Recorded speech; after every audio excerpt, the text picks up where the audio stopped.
안녕하세요. 성선재TV의 미국 뉴욕 변호사 성선재입니다. 먹방의 신 천만 유튜버 찌양을 둘러싸고 여러가지 논란들이 많이 벌어지고 있습니다. 이른바 찌양 사태라고 할 수 있습니다. 이 찌양 사태가 일파만파로 커지고 있습니다. 처음에는 레카 공갈 피해로 동정론이 일었던 찌양에 대해서 추가 폭로가 나오면서 거짓 해명 의혹이 분분합니다. 대리 무슨 수술 또 추가 탈세 의혹까지 논란이 되고 있는데요. 이번 영상은 찌양 사태의 전모를 일목요연하게 말씀드리겠습니다. 먼저 찌양이 누구인지 말씀드리겠습니다.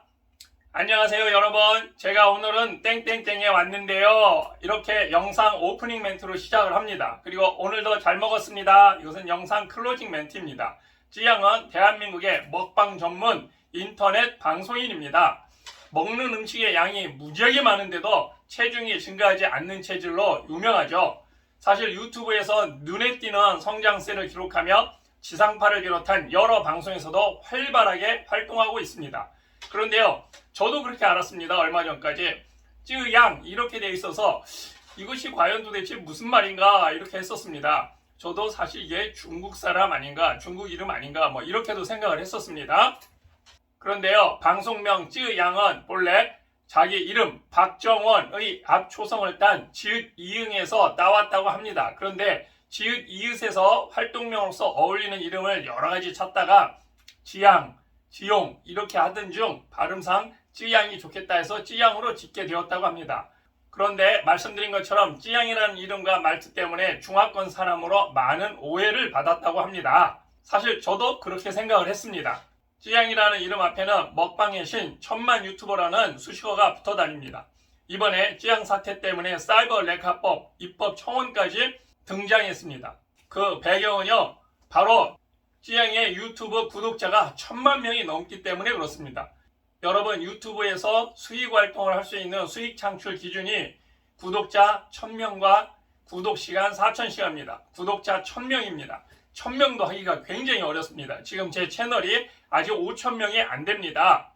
그런데 찌양의 유튜브 구독자 수는 1000만 명을 넘습니다. 대한민국 인구가 약 5000만입니다. 현재 대한민국에서 유튜버를 하는 사람이 약 2000만 명이라고 합니다. 그런데요, 찌양의 유튜버 구독자 수가 1060만이 넘습니다.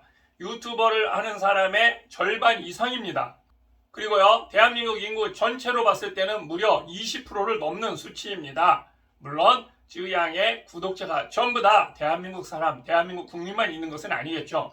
찌양은 토종 한국인이지만 찌양이라는 중국풍의 닉네임 때문인지 종종 중국인이나 화교 또는 조선족이 아니냐는 착각을 자주 받는다고 합니다. 그래서 그런지 몰라도요, 유튜브의 국가별 시청자 통계를 보면 중화권 시청 비율이 전체의 10%가량이나 됩니다. 이렇다 하더라도 대한민국 인구가 5천만, 그 중에 유튜브 인구가 2천만 이렇게 했는데 구독자가 1000만 넘는다. 이런 개인이 구독자 1000만이 넘는다고 하는 것은 어마어마한 인플루언서입니다. 그렇기 때문에 지금 사회적으로 큰 문제도 발생하고 있죠. 먹방의 신 천만 유튜버 찌양이 일부 유튜브들로부터의 피해를 설명하면서 거짓 해명을 내놓았다는 의혹이 일파만파로 일고 있습니다. 동정론을 받았던 찌양에 대한 여론도 점차 물음표로 바뀌어가고 있는 것 같습니다. 찌양이 입장을 내놓은 것은 이번 7월 11일과 18일 늦은 시간 진행한 라이브 방송 두 차례인데요. 구제역과 주작 감별사 등이 찌양의 탈세, 유흥업소 이력 등을 빌미로 찌양 측으로부터 수천만 원의 돈을 갈취한 사실이 알려지면서 찌양의 해명 입장도 나온 것입니다. 찌양은 두 차례의 해명 방송에서 전 연인이었던 A씨를 지목했는데요. 찌양은 개인 방송을 하기 전 휴학생 시절에 A씨를 만나 연인으로 발전했다고 합니다. 그런데 그 이후 A씨가 폭력적으로 변했고 지속적으로 폭행과 협박을 당했으며 그리고 강요에 의해서 유흥업소에서 근무해야 했다고 주장했습니다. 또한 자신을 둘러싼 뒷광고 논란과 탈세 등도 전 연인이었던 A씨의 행위였으며 불공정 계약을 맺고 제대로 정산을 받지 못한 수익이 약 40억 원에 달한다고 했는데요. 찌양은 사이버 레카들의 공갈 사건과 맞물려 여론의 동정을 얻었습니다. 그런데요, 찌양의 주장에 균열이 생긴 것은 그를 둘러싼 추가 폭로가 이어지면서부터입니다. 먼저 찌양은 전 연인이었던 A씨의 행위로 인해서 탈세가 이루어졌다고 주장했으나 전문가들은 찌양의 탈세 정황이 법인 소득세 탈세가 아니라 개인 소득에 대한 탈세인 점을 주목하고 있는데요. 개인 소득세의 경우에는 개인이 신고 의무를 지고 있습니다. 그렇기 때문에 그렇습니다. 찌양의 탈세 정황과 관련해 수억 원가량의 개인 소득세 과소 신고 금액이 확인돼 이에 대한 진위 여부를 조사해달라는 민원이 지난 25일 국세청에 접수된 것으로 확인돼서 관련 조사가 이어질 예정인데요. 그리고 이어서 찌양이 전 연인이었던 A씨 강요에 의해 유흥업소에서 근무해야 했다고 주장한 부분도 여러 이들이 증언이 나오면서 희석되고 있는데요. 그리고 또한 찌양의 대리 수술 의혹도 불거졌습니다.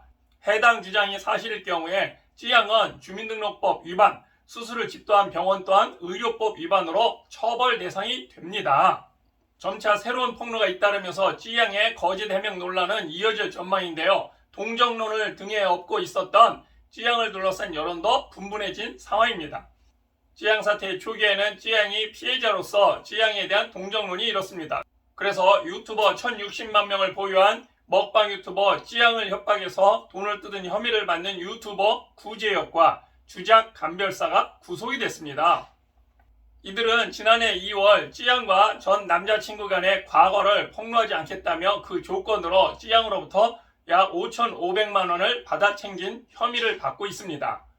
그런데요, 이러한 사태가 일파만파로 커지니까 제2의 찌양을 막아라 해서 사이버 레카 방지 입법 청원까지 등장했습니다. 유명 유튜버 찌양을 공갈 협박한 혐의로 구속 수사를 받는 구재혁과 전국진 등 일명 사이버 레카 등에 대한 입법 청원이 등장했습니다.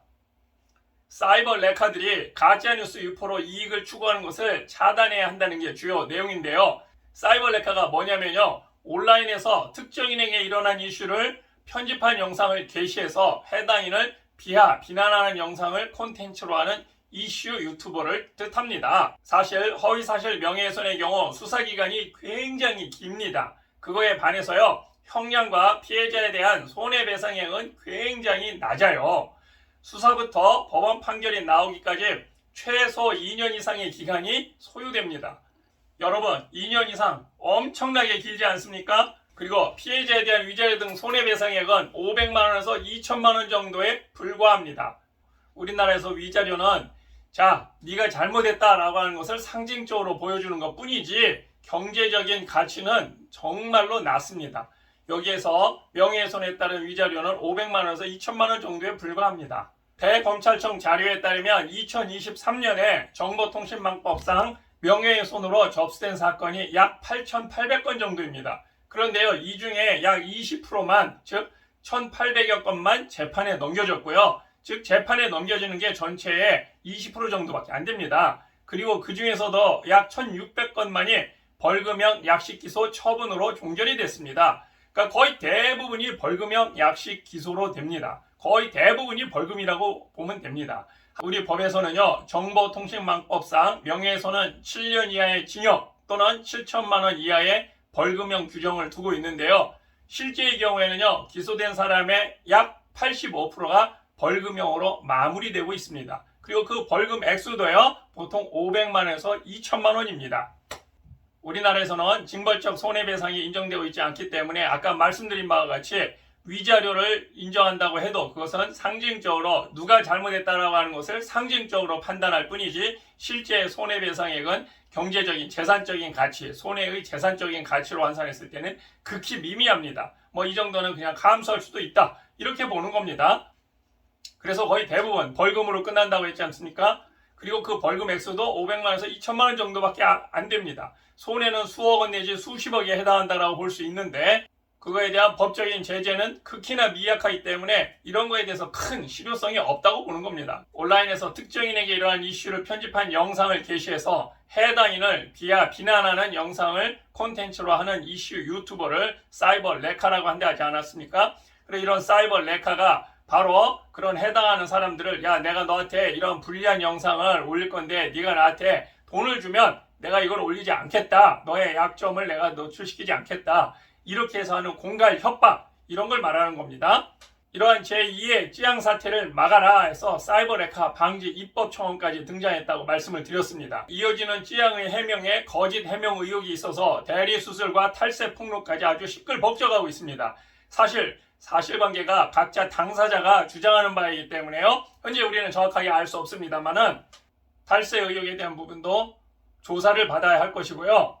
대리 수술이 사실인 경우라고 한다면 주민등록법 위반과 함께 의료법 위반으로 처벌 대상이 될 수 있습니다. 지금까지 먹방의 신 천만 유튜버 찌양 사태의 전말에 대해서 일목요연하게 말씀을 드렸습니다. 그런데 이어지는 추가 폭로가 계속되고 있기 때문에, 그리고 당사자의 주장이기 때문에 사실관계가 정확하지 않기 때문에 앞으로 또 이 내용은 바뀔 수도 있고 새로운 전개가 이루어질 수도 있습니다. 여러분, 새로운 소식이 들어오는 대로 또 말씀드리도록 하겠습니다. 여러분, 재미있고 유익하셨다면 구독과 좋아요, 알림 부탁드리겠습니다. 감사합니다.